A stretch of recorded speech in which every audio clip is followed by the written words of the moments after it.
Hi everybody, it's OC and you are watching OC's Tech Tips. Today we're going to be exploring a word processor, an online word processor called Google Docs.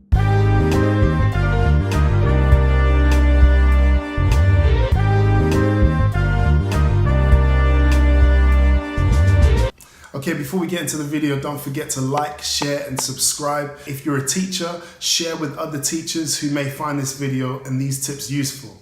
If you're a student, share it with your fellow students. Maybe they need to know these tips too. Okay, let's go.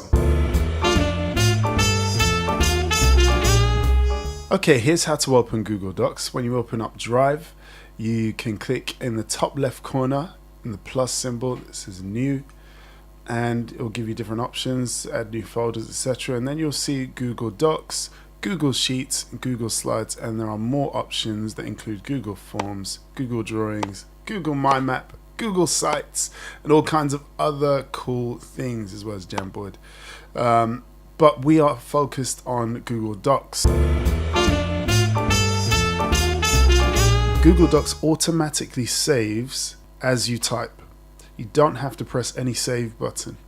Also, it saves and tracks all the changes that you've made in your documents as well. So if you've deleted something, you can check past versions and go back to the version before it was deleted, and you can recover anything that was lost. Here you can see at the top left, it says Untitled Document. Now, if I click inside here, you can see that it's titled it as the first line of my document. So I didn't even have to type anything there. If I've put a title at the top and I click in that space, it will automatically add that information there.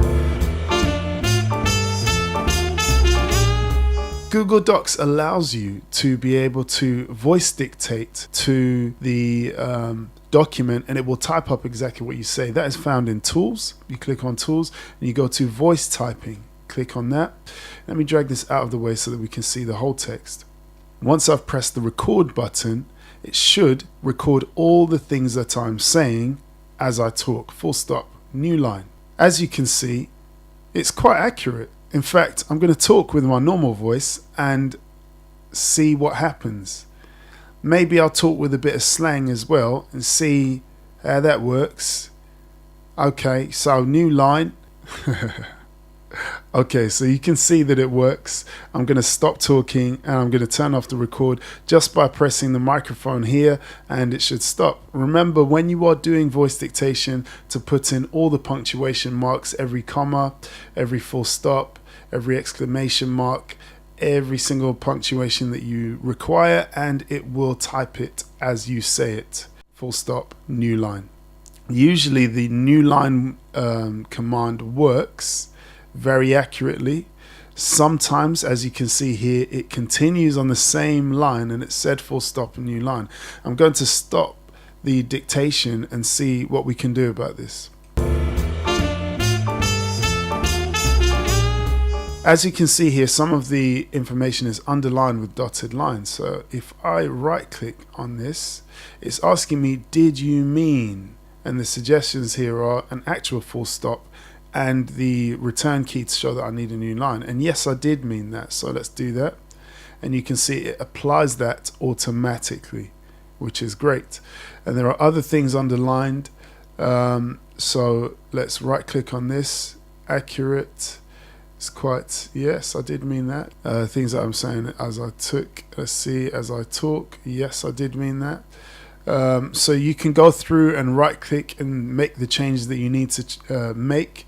And again, it is such a fantastic tool. You can save time. You may even possibly want to write a book this way. Maybe it's easier for you to talk out your book idea and have the computer record that for you. And then you can go back in, make edits and changes, and then paste it into another application for book publishing. Now the Explore tool can be accessed in two different ways. If we go back to Tools and we click on Explore, it will open up this window here. Also, if we don't click on Tools, there's another way. Down here is a box and it has the symbol, the icon for Explore. If we click on that, it will open up the same window.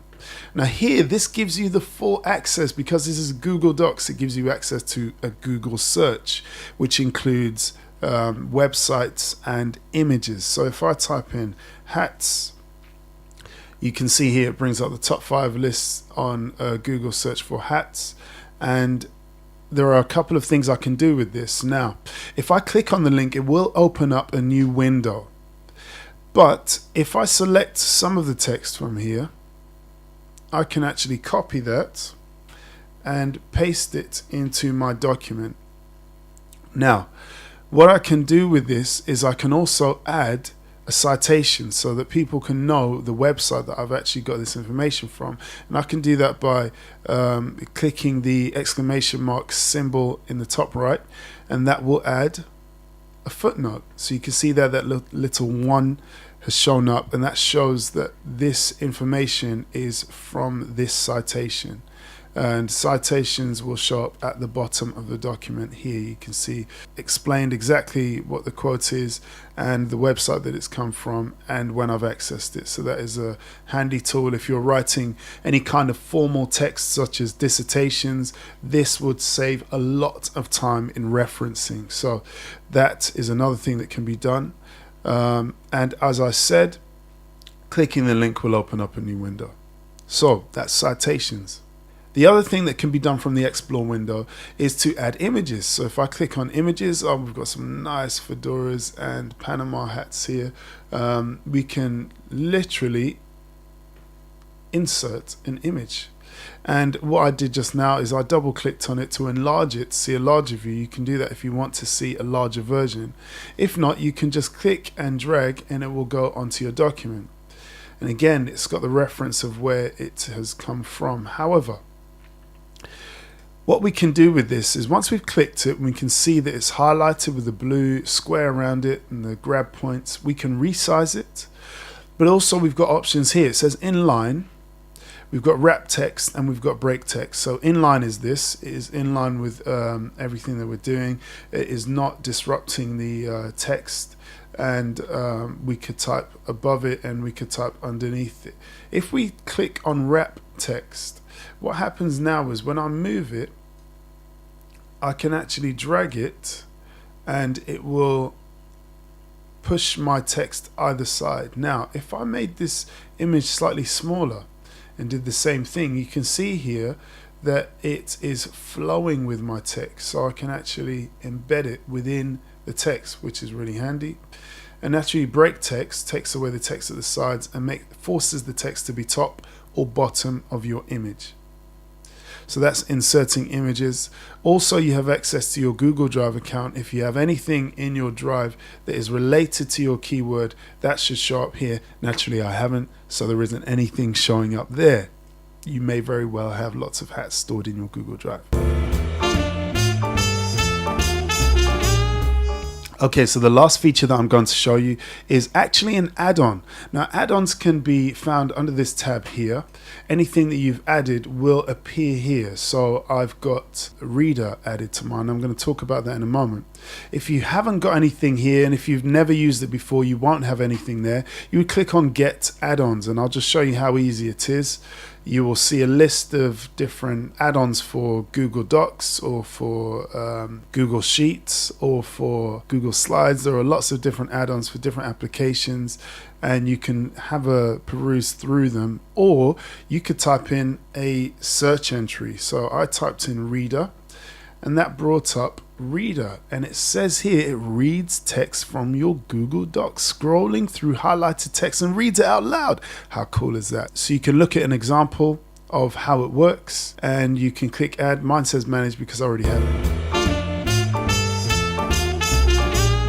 Okay, so again, clicking in Untitled Document gives it the title, and now I'm going to show you the Reader tool. So go to add-ons, go to Reader, open Reader, and what you are presented with is a voice type, an AI voice type, and there are lots of different ones, over 74 different languages, I believe.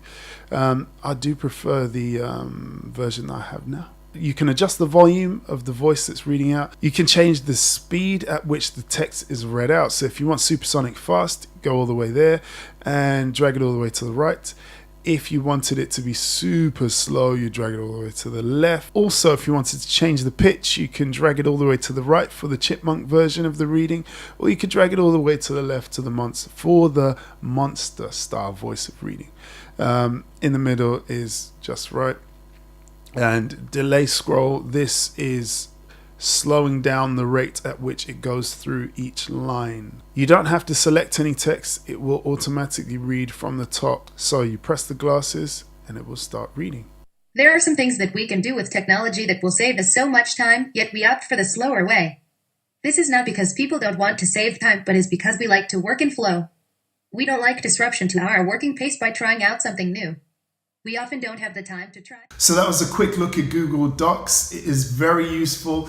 We can see that we've got the dictation tool and we can allow the document to be read out, which is super handy when dealing with, as a teacher, working with children who have English as an additional language, or working with children who struggle to read, maybe need the document read to them. It's a fantastic tool for that. And there are a number of different things that this tool can be used for, and the sky's the limit. I'm sure you can think of better ideas than me. If you have any other ideas of how these tools may be used in the classroom, please leave a comment in the comment section below and I will get back to you. Thanks for tuning in. I'll see you next time on OC Tech Tips.